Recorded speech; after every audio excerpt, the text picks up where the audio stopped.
भद्रक जिले में विभिन्न अंचल में धान फसल नष्ट होईछि। तेणु तार वास्तव स्थिति देखापी आज उपमुख्यमंत्री प्रभाती परिड़ा भद्रक जिला ग्रस्तर आसिचंती। प्रथमे उपमुख्यमंत्री भद्रक जिला धामनगर ब्लॉक अधीन भगवानपुर पंचायत को जाइथिले। उपमुख्यमंत्री आसुथिबा खबर पाई रास्तार गजा होइतिबा धान धरी ठिया होइतिले चाषी। अटकी जाइथिले प्रभाती परिड़ा। तांकू देखि भो भो होई कांदुथिले चाषी। तेणु सेठारे से धान जमीर वास्तव स्थिति देखा सहित क्षतिग्रस्त चाषी सहित आलोचना करथिले। एपरिक चाषी को उचित क्षतिपूरण दियाजिवो बोली कहिसंती। जिलार वरिष्ठ विभागीय अधिकारी उपस्थित से ग्राउंडर स्थिति परखिंट उपमुख्यमंत्री। पर जिलार क्षयक्षति नहीं समीक्षा कराजिवो बोली कहिसंती उपमुख्यमंत्री।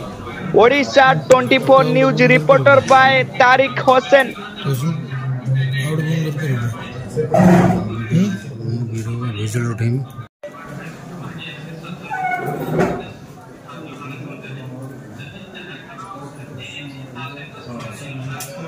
जो माने ए काम आगु लगी से माने अछंती एवं विधायक भद्रक भी साथी अछंती। आमे दुईटी ब्लॉक धामनगर और बंत ब्लॉक रो भगवानपुर, बालिकिरी, जयकृष्णपुर, अनारपुर 46 को आमे चाष खेत को विजिट करिछु। चाषी मानक सहित कथा हेइछु।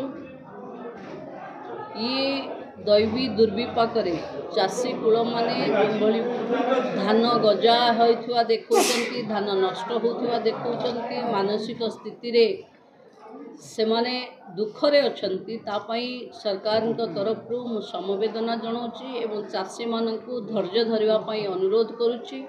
ए समय सबुबेले नथिबो। सरकार आपण मानक सहित सबुथिरे ठिया हेइची। ये विपद समय रे भी सरकार आपणक पई ठिया हबो। जो माने इंश्योरेंस करिचंती, जो माने इंश्योरेंस करि नाहंती, समस्त चाषी को एथिरे अंतर्भुक्त करा जिवो। एवं जो भली आज गला परे आमे मुख्यमंत्री उपमुख्यमंत्री मंत्री माने बुलिकरी गला परे रिपोर्ट देला परे मु भाबुची आहुरी सुविधा चाषी मानक पई निश्चित भावे सरकार घोषणा करिवे। ये भद्रक रे पाखापाखी 71% हार्वेस्ट हो जाइए। बाकी 497 हेक्टर धान कटा होकर पड़ी। तेणु क्षयक्षतिर आकलन रिपोर्ट गत काली सुधा जहाँ जीव ता उपरे चाषी मानकु जहाँ सरकार घोषणा करिछि आमे सहायता दबु।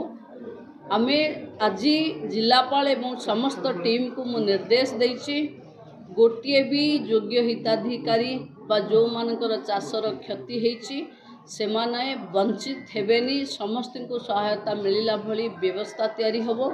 एवं सभा शेष रे मु एतिकी अनुरोध करिबी चाषी भाई मानकु। आमे अनेक थर अनेक दैवी दुर्विपाक देखिछे। ये दैवी दुर्विपाक रे भांगी न जाई पुणी थरे निज को निजे ठिया करंतु। सरकार प्रशासनिक अधिकारी माने समस्ते तांको पाखे पहुँचीबे। लोकंक सरकार रे लोकंक पाखरे सरकार अच्छी। जहाँ समस्या आसीबो आपण माने जो नंबर दिया हेछि फसल बीमा पाई बा कंप्लेन करबा पाई सेथिरे कंप्लेन करंतु। एबे जो 48 घंटा 72 घंटा कहा होथिला आसंता काली जाए आपण माने ताधरे रजिस्ट्रेशन भी करि परिबे। तेणु मु भाबुची जो बंधु माने अन्य चाषी माने रजिस्ट्रेशन करि नाहंती बोली अनुभव करुचंती गाँव रे समस्त को समस्ते सहयोग करबा पई मु अनुरोध करुची। हमर सीएसएस स्टाफ जो मिशन शक्ति अछंती गाँ गंडारे अछंती मु सबु भौणी मान को अनुरोध करुची चाषी कूल को एई समय रे हमर साहाय्य आवश्यकता अछि। आमे समस्ते तांकू केमती एनरोल करी हबो केमती बीमा रे एनरोल करी हबो ता सहित तांकू साहाय्य करबा कथा। समस्त को धन्यवाद।